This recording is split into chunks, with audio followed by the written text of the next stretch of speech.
Dear friends and students, आज हम लोग इस वीडियो लेक्चर के माध्यम से क्लास 10th में पूछे जाने वाले 2 मार्क्स यानी कि शॉर्ट क्वेश्चन, जिसको हिंदी में लघु उत्तरीय प्रश्न कहते हैं, के बारे में डिटेल से 15 क्वेश्चंस को देखेंगे जो कि 2021 बिहार बोर्ड में आने वाले हैं। फर्स्ट क्वेश्चन है 3.5 सेंटीमीटर त्रिज्या वाले, तो त्रिज्या को r सपोज कर सकते हैं बराबर 3.5 सेंटीमीटर। अर्धगोले का वक्र पृष्ठ का क्षेत्रफल ज्ञात कीजिए। तो अर्धगोला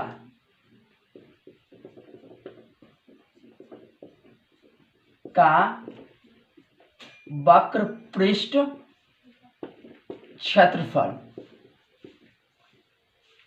बराबर हो जाएगा 2 पाई r स्क्वायर। ये फॉर्मूला आपको याद कर लेना है।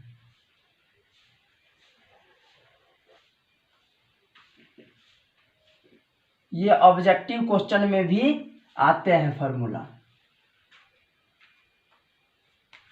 तो यहाँ पे 2 और पाई का मान कुछ नहीं बोला गया है, तो 22/7 लेंगे और r का मान यहाँ पे गिवन है इंटू 3.5 2 बार है तो इसको स्क्वायर कर लेंगे और 2 गुने 22/7 गुने 3.5 पर पावर 2 है तो इसको 2 बार लिख लेते हैं।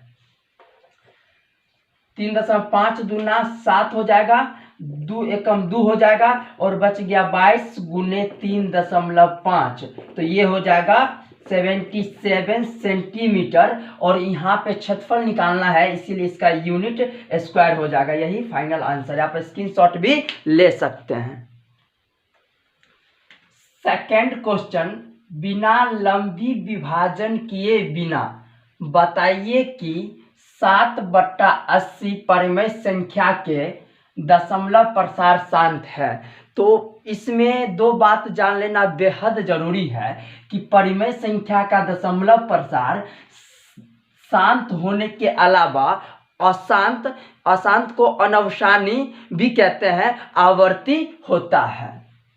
तो यहाँ पे हम इसको भाग विधि से भी बता सकते थे कि इसका दशमलव प्रसार शांत है, लेकिन यहाँ पे इंस्ट्रक्शन दे दिया गया है कि बिना लंबी विभाजन किए बताइए कि 7/80 परिमेय संख्या के दशमलव प्रसार शांत है। तो सबसे पहले हम लिख लेंगे 7/80 और यहाँ पे 80 का अभाज्य गुणनखंड करेंगे तो हो जाएगा 2 गुने 2 गुने 2 गुने 2 गुने 5, ये हो जाएगा। उसके बाद यहाँ पे 7/2 के पावर यहाँ पे 4 आ रहा है, तो 2 के पावर 4 और गुने 5, तो इसको हम लिख सकते हैं। यहाँ पे दोनों को पावर सेम करेंगे तो इसका कैलकुलेशन करना बेहद आसान हो जाएगा।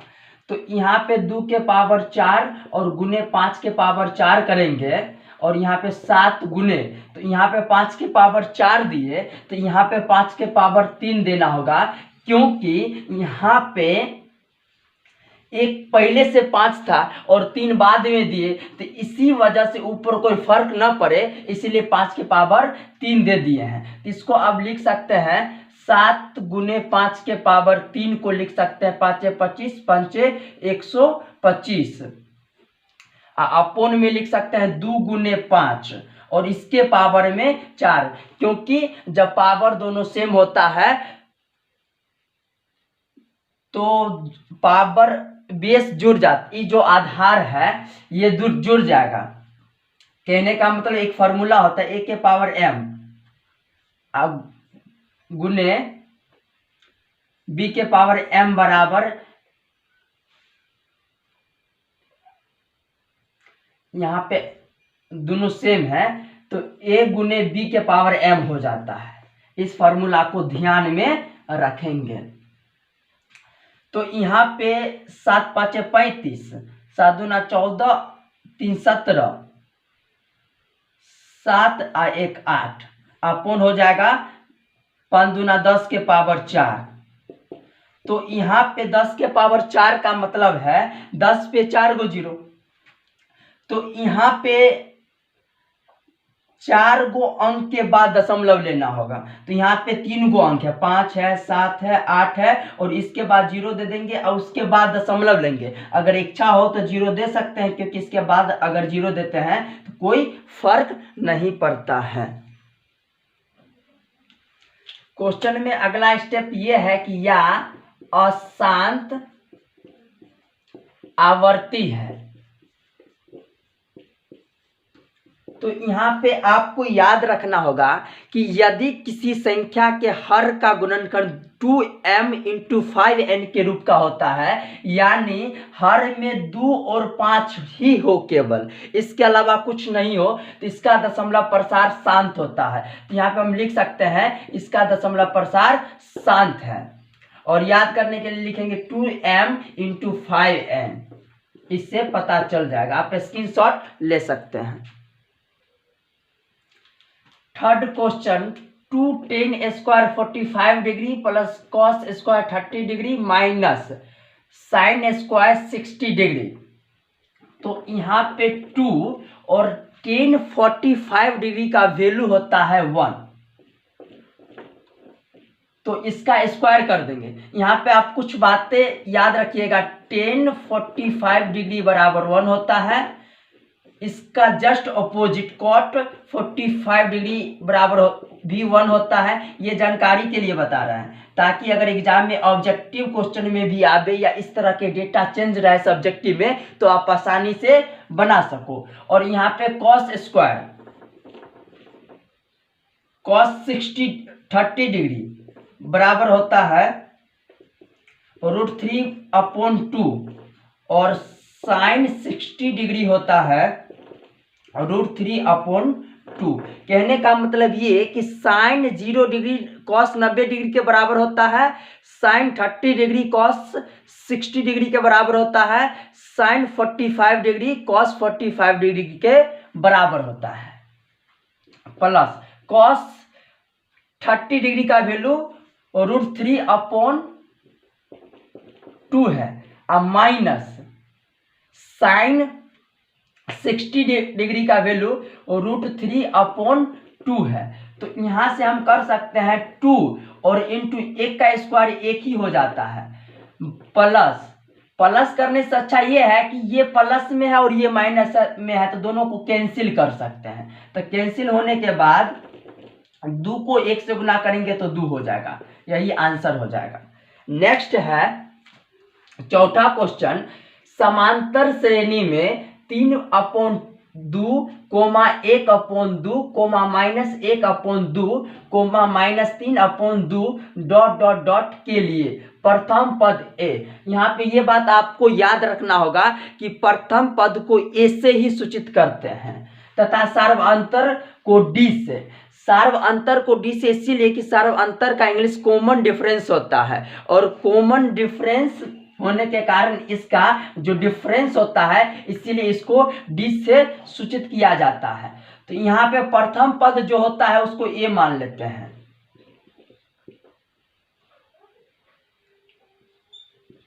प्रथम पद ए बराबर 3/2 हो जाएगा, और सार्वअंतर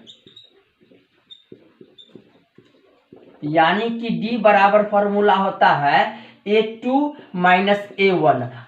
सिर्फ ऐसा ही नहीं लिख सकते, इसके अलावे मतलब दो कर्मागत, प्रत्येक कर्मागत पदों का अंतर होता है। तो यहाँ पे A2 का मान ये है 1/2 -3/2। तो इसका एलसीएम निकालेंगे तो 2 हो जाएगा, और 2 में 2 से डिवाइड करेंगे तो 1 होगा। 1 को 1 से मल्टीप्लेक्शन करेंगे 1 हो जाएगा, माइनस 2 में 2 से डिवाइड करेंगे 1 होगा, और 1 को 3 से मल्टीप्लेक्शन करेंगे 3 हो जाएगा, और 3 बड़ा है इसीलिए इसके पहले वाला साइन को लिखेंगे और इसमें से इसको घटा देंगे तो 2/2 हो जाएगा। इसका -1 आंसर हो जाएगा। आप स्क्रीनशॉट ले सकते हैं। पांचवा क्वेश्चन, समांतर श्रेणी मतलब होता है वैसा श्रेणी जिसका प्रत्येक क्रमागत पदों का संख्या समान हो, पदों का अंतर समान होना चाहिए। संख्या जरूरी नहीं है, कितना भी हो सकता है। जैसे एक सीढ़ी होता है, उसमें अगर आप चढ़ते हैं तो प्रत्येक सीढ़ी की संख्या समान होता है, सीढ़ी का अंतर समान होता है, दो सीढ़ियों की संख्या का अंतर समान होता है। उसी तरह से यहाँ पे समांतर श्रेणी है। 8, 3, -2 ... में प्रथम 22 पदों। यहाँ पे प्रथम 22 पदों कहने का मतलब ये है कि जो पहला 22 पद है, जैसे यहाँ से लेके यहाँ पहला, दूसरा, तीसरा, चौथा, पांचवा करते 22 पदों का योग ज्ञात करना है। तो योग ज्ञात करने के लिए एक स्पेशल फार्मूला आता है, Sn बराबर n/2 × 2a + n-1 × d आता है। तो सबसे पहले जो गिवेन है उसको लिख लेंगे। गिवेन है a बराबर 8, क्योंकि प्रथम पद है इसीलिए इसको a मान लिए हैं। d बराबर होता है प्रत्येक दूसरा पद में से पहला पद को घटाना होता है। तो a2 हो जाएगा 3 और -a1 हो जाएगा 8। अब 8 में से 3 को घटाएंगे 5, लेकिन इसके पहले माइनस है इसीलिए माइनस हो जाएगा। और यहाँ पे नंबर दिया गया है, n बराबर 22 दिया गया है, और Sn का फॉर्मूला होता है n/2 × 2a + n-1 × d। ये फॉर्मूला याद रखेंगे ताकि ऑब्जेक्टिव क्वेश्चन में भी काम आ सके या किसी भी सब्जेक्टिव क्वेश्चन को बनाने में काम आएंगे। तो यहाँ पे n का वैल्यू 22 ले लेंगे, बराबर 22/2 × 2, और a का वैल्यू यहाँ पे 8 हो जाएगा, और n का वैल्यू 22 - 1, और d का वैल्यू हो जाएगा -5, बिग ब्रैकेट क्लोज। तो यहाँ पे हो जाएगा 11 और 2 16, 21 और -5। तो यहाँ पे 11 × 16 और इस दोनों को गुना करेंगे तो -105 हो जाएगा। अब पहले ब्रैकेट का काम कर लेते हैं। तो 15 में से 6 घटा 9, और 9 में से 1 घटा 8, और ये बड़ा है इसलिए यहाँ पे माइनस लग जाएगा। गुना करेंगे 11 9 99 के 9 हासिल 8, 11 8 88, 99 में हासिल 9 होता है, 88 और 9 90 और 7 97। एक बार मिला लेते, 11 9 99 के 9 हासिल 9, 11 8 88, 2 80 और 7 87। सॉरी, 11 8 88, 2 90 और 9 7 90 7 97, और ये माइनस में आ जाएगा। ये फाइनल आंसर हो जाएगा। छठा क्वेश्चन, बिंदु युग्म 2,3 तथा 4,1 के बीच की दूरी ज्ञात कीजिए। तो यहाँ पे पहले 2,3 को a मान लेते हैं एंड 4,1 को b मान लेते हैं, और इसको x1, क्योंकि x पहला बिंदु x अक्ष पे आता है और दूसरा बिंदु y अक्ष पे आता है, इसलिए इसको y1, इसको x2, इसको y2। अब AB की दूरी, तो यहाँ पे हो जाएगा √x2 - x1 का whole square plus y2 - y1 का होल स्क्वायर। ये फॉर्मूला याद रखेंगे, दूरी सूत्र, इसको डिस्टेंस फार्मूला भी कहते हैं। ये सभी तरह के एग्जाम में जरूरी होता है। तो x2 का वैल्यू 4 और माइनस x1 का वैल्यू 2 का होल स्क्वायर और प्लस y2 का वैल्यू 1 और माइनस y1 का वैल्यू 3 का होल स्क्वायर और रूट अंडर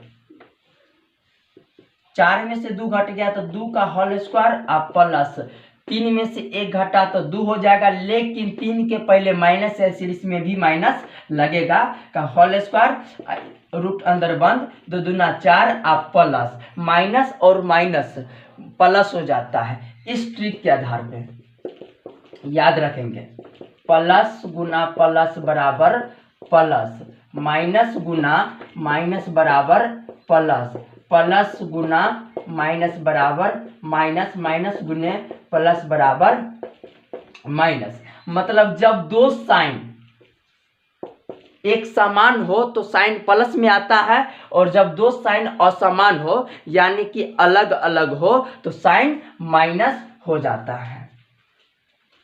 तो ये 4 हो जाएगा, 8 हो जाएगा, और 8 का जब अभाज्य गुणनखंड करेंगे तो 2 गुने 2 गुने 2 इतना हो जाएगा। अब इसको, अब एगो जोड़ा लग गया तो इसको बाहर निकालेंगे और एक रूट के अंदर हो जाएगा, क्योंकि ये विदाउट जोड़ा का है। तो इसको हम मात्रक लिख सकते हैं, डिस्टेंस का जो मात्रक में लिखते हैं। आप स्क्रीनशॉट ले सकते हैं। 7वां क्वेश्चन, उस त्रिभुज का क्षेत्रफल ज्ञात कीजिए जिसका शीर्ष 1, -1, -4, 6 और -3, -5 है। सबसे पहले ये शीर्ष लिख लेते हैं, 1, -1 इसको ए मान लेते हैं। दूसरा शीर्ष लिख लेते हैं जिसको बी मान लेंगे, -4, 6, और तीसरा शीर्ष को सी मान लेंगे और ये लिखेंगे -3, -5। जैसा कि हमेशा से बताए आए हैं, इसको x1 मानेंगे, y1 मानेंगे, इसको x2, y2, x3, y3। अब यहाँ पे त्रिभुज का क्षेत्रफल कई तरह से होता है, लेकिन ये कोऑर्डिनेट ज्योमेट्री का क्वेश्चन है, इसीलिए त्रिभुज का क्षेत्रफल इस तरह से लिखेंगे।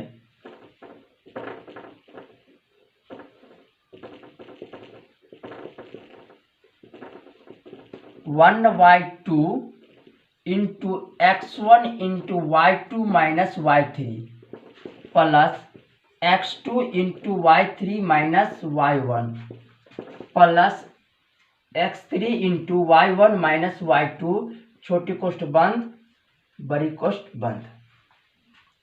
ये फॉर्मूला आपको याद रखना होगा, किसी भी क्वेश्चन को बनाने में आपको ये फॉर्मूला अप्लाई करना होगा, या ऑब्जेक्टिव क्वेश्चन में कभी कभी पूछ दिया जाता है। और आप लोग को घबराने की जरूरत नहीं है, इसी तरह के क्वेश्चन आएंगे, आप इसको अच्छी तरह से देखकर समझ लीजिए, प्रैक्टिस कर लीजिए, बस आपको अच्छे मार्क्स आ जाएंगे।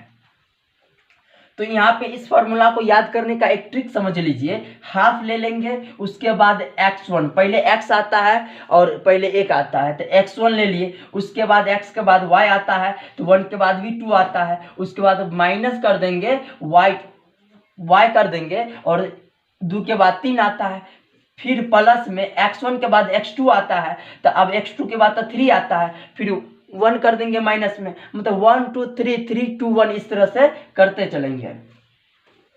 प्लस x3 होता है, तो x3 अब खत्म हो गया तो y1 से स्टार्ट होगा, तो माइनस y2 हो जाएगा। यहाँ पे हाफ इंटू x1 का वैल्यू 1 है, y2 का वैल्यू 6 है, अब माइनस y3 का वैल्यू -5 है, तो -5 को मिडिल ब्रैकेट में रखते हैं, क्योंकि डबल साइन एक साथ रखेंगे तो फिर दिक्कत आ जाएगी। प्लस x2, यहाँ पे x2 हो जाएगा -4, इसको भी मिडिल ब्रैकेट में रखते हैं, और x1 हो जाएगा, सॉरी y1 हो जाएगा, यहाँ पे ये हो गया x2, उसके बाद हो जाएगा इंटू में y3, तो y3 हो जाएगा minus x1 into y2 minus y3 plus x2 into y3 minus y1, मतलब यहाँ पे y3 हो जाएगा -5 और माइनस y1 हो जाएगा, यहाँ पे है y1 -1, तो माइनस और माइनस डायरेक्ट प्लस कर देते हैं 1, अब प्लस x3 हो जाएगा -3, तो इसको माइनस अब प्लस माइनस कर देते हैं। x3 का मान यहाँ पे लिख लेंगे 3 और y1 हो जाएगा -1, अब माइनस y2 हो जाएगा यहाँ पे 6, तो 1/2 इंटू 1 और ये हो जाएगा 6, अब माइनस माइनस प्लस हो जाएगा 5, अब प्लस -4 और ये दोनों का होगा तो ये हो जाएगा 5 में से 1 को घटाएंगे तो -4 हो जाएगा। अब -3 इंटू -7, 1/2 इंटू 1 ये हो जाएगा 11, अब प्लस माइनस माइनस प्लस हो जाएगा तो ये 16 हो जाएगा, लेकिन हाँ प्लस हो जाएगा, अब माइनस माइनस फिर 21 हो जाएगा, तो हाफ ये हो जाएगा 11 प्लस ये दोनों को ऐड करेंगे तो 7, 3, तो ये हो जाएगा यहाँ पे हाफ, गुना में बदलेंगे तो ये हो जाएगा 8 और ये हो जाएगा 4, तो ये हो जाएगा 24 मात्रक स्क्वायर, क्योंकि ये त्रिभुज का क्षेत्रफल निकाले हैं।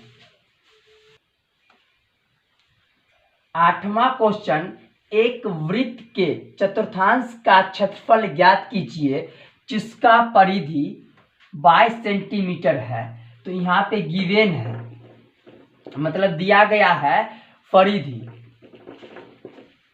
तो परिधि बराबर हो जाएगा 22 सेंटीमीटर और ये जो परिधि दिया गया है सर्किल का दिया गया है, तो मतलब ये जो पूरा होता है ये परिधि हो जाता है। तो वृत्त का परिधि का फॉर्मूला होता है 2πr बराबर दिया गया 22 सेंटीमीटर, ये याद रखेंगे। ऑब्जेक्टिव से लेकर सब्जेक्टिव बनाने तक ये काम आते हैं। तो यहाँ पे 2 गुने पाई का मान कुछ नहीं दिया गया है तो 22/7 लेते हैं इंटू r बराबर 22, ये 22 और 22 कैंसिल हो जाएगा तो ये बचेगा 2/7 r = 1। तो यहाँ पे तिरछा तिरछी मल्टीप्लेक्शन करेंगे तो r = 7/2 यानी कि 3.5 हो जाएगा। अब आगे याद करना है, ये जो फिगर दिख रहा है इसका वृत्त के चतुर्थांश का क्षेत्रफल, मतलब ये कि इसके पूरे भाग में से 1/4 का क्षेत्रफल ज्ञात करना है। तो यहाँ पे वृत्त के चतुर्थांश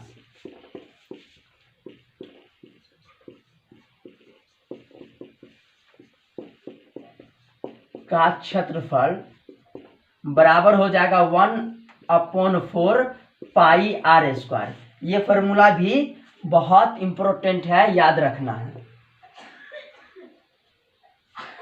1/4 इंटू पाई का मान 22/7 लेंगे और r का मान यहाँ पे 3.5 इंटू 3.5 लेंगे क्योंकि r 2 बार है।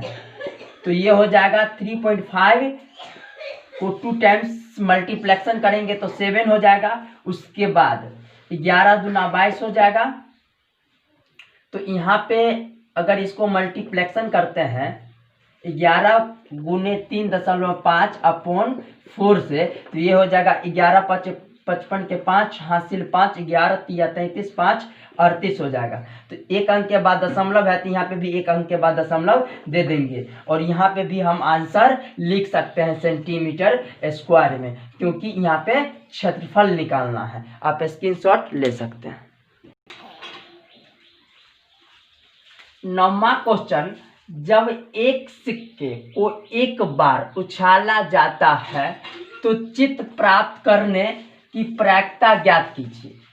तो सबसे पहले यहाँ पे प्रायिकता को इंग्लिश में प्रोबेबिलिटी कहते हैं और प्रायिकता का मतलब होता है संभावना। और प्रायिकता का फॉर्मूला हो जाएगा प्रैक्टा बराबर, यानी इसको P इंटू, हाँ इसको P बराबर लिख सकते हैं, सीधे P लिख सकते, प्रैक्टा लिखते हैं। प्रैक्टा बराबर अनुकूल परिणाम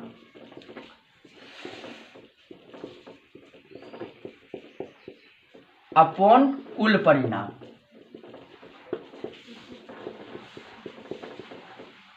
अनुकूल परिणाम का मतलब होता है कि जो संभावना है होने का, और कुल परिणाम मतलब होता है कि कुल जो हो सकता है घटना।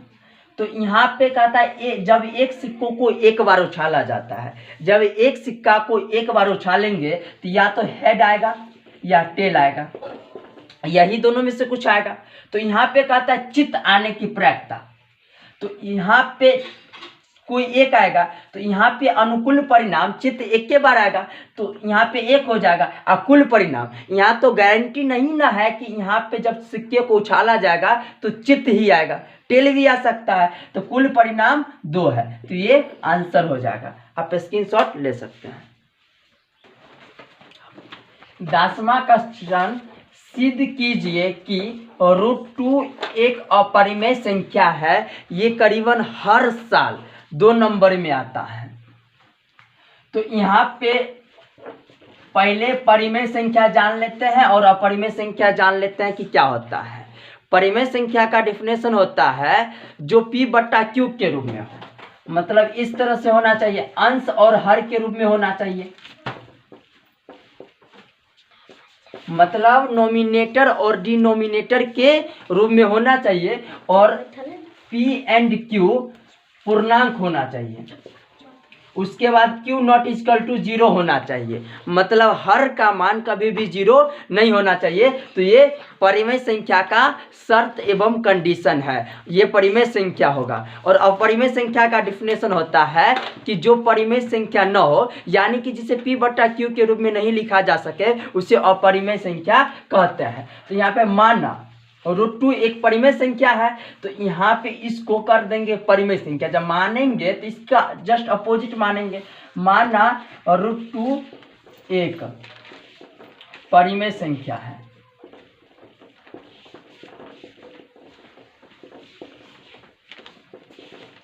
तो परिमेय संख्या मान ली है, तो परिमेय संख्या के रूप में व्यक्त करना होगा।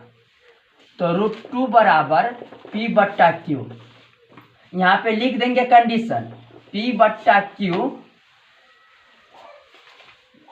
कोमा P एंड Q पूर्णांक होना चाहिए। ये पूर्णांक का सिंबल है, पूर्णांक को I से सूचित करते हैं, and Q not equal to 0 होना चाहिए। तो अब यहां से कर सकते हैं, स्क्वायर कर सकते हैं दोनों तरफ। तो यहाँ पे लिखेंगे √2 का होल स्क्वायर प्लस P/Q का होल स्क्वायर। तो यहाँ पे लिखेंगे squaring on the both side. तो ये स्क्वायर और ये रूट कैंसिल हो जाएगा, तो 2 हो जाएगा, और P का स्क्वायर P हो जाएगा और Q का स्क्वायर Q हो जाएगा। तो यहाँ से हम लिख सकते हैं 2, और इसको करेंगे तो Q हो जाएगा, एक अगर Q से गुना किए तो Q हो जाएगा, अब बराबर में P स्क्वायर अपोन में Q हो जाएगा। तो यहां से या तो हम ऐसे कर सकते थे, अगर इसी को हम आगे बढ़ाए तो यहाँ पे हम ऐसे कर सकते हैं, या अगर इसको पूरा लिख दे पूरी, तो ये हो जाएगा। तो यहाँ पे अगर और स्क्वायर को बराबर की इस साइड लाएंगे तो रूट चढ़ जाएगा, तो रूट चढ़ेगा इतना पे, तो ये P हो जाएगा। और √2 का पूरा वैल्यू नहीं होता है, इसीलिए √2 ही हो जाएगा, और Q 2 बार है तो रूट से बाहर निकल के एक बार हो जाएगा, तो ये इतना हो जाएगा P बराबर √2Q। तो यहाँ ये √2 अपरिमेय संख्या है, जबकि p परिमेय संख्या है। तो यहाँ पे लिखेंगे बराबर नहीं और यहाँ पे लिख देंगे, इसीलिए हमारी मान्यता गलत है।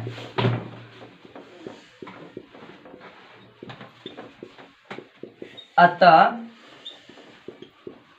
√2 एक अपरिमेय संख्या है।